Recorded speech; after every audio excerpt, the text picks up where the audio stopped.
Qual a diferença entre o socialismo e o capitalismo? No socialismo, o povo espera pelo pão. No capitalismo, o pão espera pelo povo. Para vocês terem uma ideia, tem um vídeo antigo do atual candidato a presidente dos Estados Unidos, o Bernie Sanders, em que ele diz coisas muito interessantes ao defender o socialismo. E, entre outras coisas, ele diz o seguinte com relação ao racionamento de produtos alimentícios nos supermercados. Ele diz o seguinte: é engraçado, às vezes os jornalistas americanos falam mal de um país só porque as pessoas esperam em longas filas para conseguir comida. Pois eu acho que isso é uma coisa muito boa. Sabe por quê? Em alguns países não existem filas por comida? Porque os ricos compram toda a comida e os pobres morrem de fome. Bacana o socialismo, né? Fazer com que todo o povo seja igualmente miserável não é exatamente progresso. Mesmo porque alguns são igualmente miseráveis, classe A. Tem uma estatística lá nos Estados Unidos que diz que 49% das pessoas com idades entre 18 e 20 anos são simpáticos ao socialismo. Eu nunca entendi direito como é que os jovens, que normalmente têm uma tendência contestadora, chegando mesmo a desafiarem as autoridades, sejam defensores do socialismo. Um regime em que um grupo de pessoas controlam tudo. Controlam seu destino, controlam seu comportamento, controlam sua paz, seu bem-estar.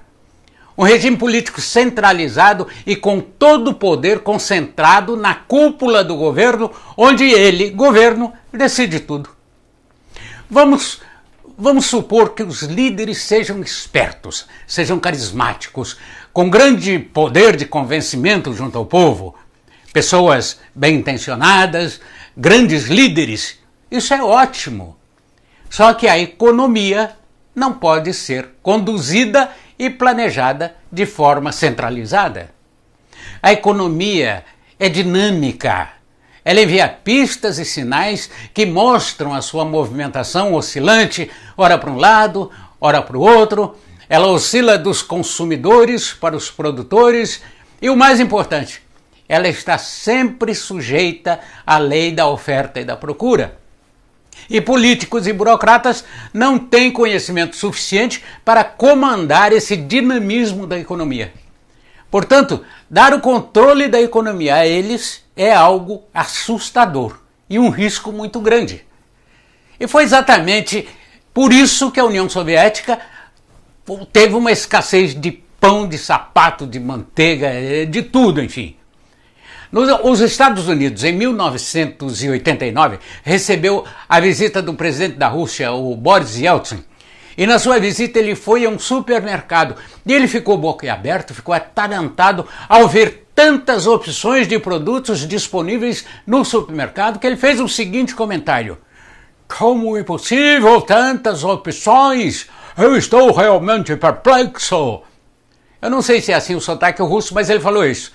Mas explicando ao Boris, no capitalismo, quando você permite às pessoas comprarem e venderem bens, você está respondendo a incentivos dados pela economia e principalmente pela lei da oferta e da procura, regulando os preços e assim as coisas tendem a funcionar. Então, qual a razão do capitalismo ser tratado como sendo uma coisa perversa? Talvez porque o capitalismo só tenha 1/3 da simpatia dos adolescentes. Na verdade, o capitalismo nada mais é do que a economia controlada pelas pessoas ao invés do Estado para gerar lucros. Dirá um mal-humorado radical: o lucro é perverso. Não, o lucro não é perverso. O lucro é uma recompensa a alguém que produz alguma coisa que outras pessoas querem comprar. No sistema capitalista, essa troca é voluntária. Mais que o dinheiro, as pessoas valorizam o bem e com isso todos ganham com a troca.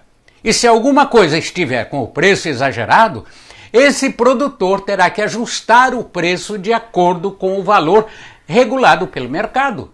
Ou não terá outra alternativa a não ser à falência. Bom, muitas pessoas colocam a culpa da situação do sistema atual ao capitalismo, o que não deixa de ser decepcionante. O capitalismo nada mais é do que separar a economia do Estado. Socorrer bancos ou subsidiar corporações, isso tudo é o contrário do capitalismo. Não ponha a culpa no capitalismo por isso. Para mim, a cara do capitalismo é aquele sujeito que arrisca tudo que tem em cima de uma ideia em que ele acredita que transformará a vida das pessoas para melhor. E isso é fantástico. E esse cara se chama empreendedor. Enfim, para terminar, o socialismo é o controle do Estado. E o controle do Estado significa menos opções para o povo. E isso eu acho que não é legal.